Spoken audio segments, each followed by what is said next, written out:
Mandrake, the plant spirit that could kill with its high-pitched screaming if you attempt to pluck it from the ground.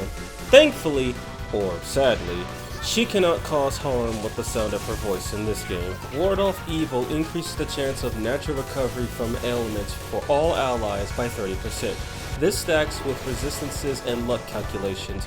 This could save you from the nightmarish capitulate to pleasure or evil gleam before your party does something stupid.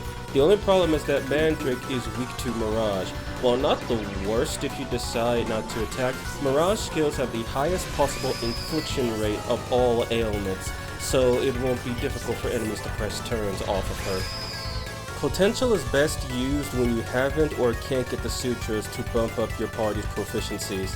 After my recent dabbling with the Sempiternal Vengeance mod, this skill is very powerful even in the endgame. It only loses steam in the post-game when you can buy sutras. With maximum proficiencies, potential only serves to bump up 0 and negative potentials for cheaper out-of-pocket skill usage. With only one blockable weakness, you don't have to waste a bunch of slots patching up Mandrake's flaws. This setup is to take full advantage of Mandrake's proficiencies. Slumber Vortex and Toxic Spray are, in my opinion, the best generic ailment skills in the game. For an electric move, you could run Narukami for Pierce, Thunder Rain for heavy damage or potential AoE, or Zeobarion for cheap single target damage, Medea Rahan and Mapatra to cover healing corners, Great Curse Siphon for MP recovery if she lands an ailment, Enduring Soul, and either High Electromore for damage or High Heal Blamore for healing if you choose to skip on Medea Rahan, or Energy Drain should you want to keep her magic topped up. I had to redo this build from scratch. Originally, it was absolutely trash as Mandrake was more of a weed that needed to be uprooted rather than a healer. Energy Drain could allow her to deal damage and recover MP efficiently. Diomitra is a single target heal if only one of your allies gets injured or afflicted with an ailment. Sama Recon in case one of your allies is taken out or sacrificed to keep the Nahobino or another demon alive. Medea Rahan for when the enemy likes using AoEs. Mapatra when everyone is suffering from ailments. You could swap Endure and Bowl of Hygeria if you need extra overhealing, which may be necessary in a lot of cases. Just make sure to keep Enduring Soul on. The last thing you need to worry about is Mandrake potentially killing you with her ear-piercing scream upon death. Should you want to run an offensive option, you can run the Thunder Rain and Narukami combo with Electlamoras. You can mix it up with Zeobarion for a middle ground between both skills, or Maziobarion for complete AoE coverage. You might have already noticed the Glees and Critical Zealot and asked, "The Visor, is this some kind of April Fool's joke or something?" Well, no, it actually isn't. This build is meant to work alongside Nishiguchi, as he has an ability that allows electric magic to crit. That's how I was able to land the one-shot on Agrat in the intro.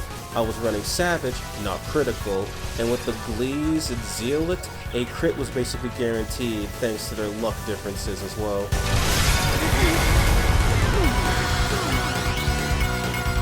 If you don't want to run a phallic-looking Thunder Rock, you can always spec its strength as well. Since Storm Draco Strike is strength-based, it could crit without magic crits enabled. With high restore and the cheap cost of Draco Strikes, Mandrake will be a self-sufficient killer and certified press turner. Sadly, this build has no piercing capabilities. Unless you're willing to replace one of the Glees or Enduring Soul with Impaler's Animus, you must rely on a buff sharer or Makotoki Pierce, or expand Piercing Aura to keep the damage going. If that's too much, then she's best saved for demons who do not resist electricity.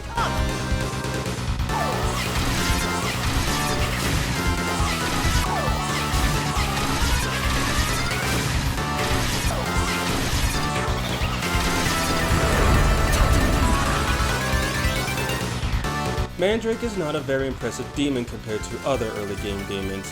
While her ability to recover quickly from ailments and potential synergies are still excellent, her innate skill doesn't do as much in the offensive nor defensive nature, though a healer who can attack and inflict ailments is a decent niche to occupy.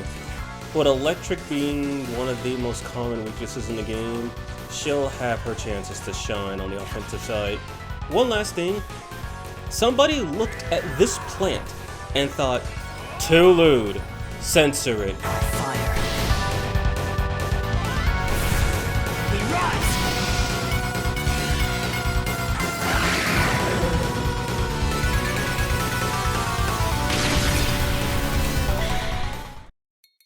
That concludes this episode of the Compendium of Vengeance. If you missed the previous episode, please check the bottom left corner of this video, or if you want to see the next episode or whatever YouTube decides to recommend you, please check the bottom right. If you did enjoy this video, do leave a like and consider subscribing to catch the next episode of Shin Megami Tensei 5 Vengeance, the Compendium of Builds. That's all I have for you today. Have a good night, have a good day. Vivisor, out.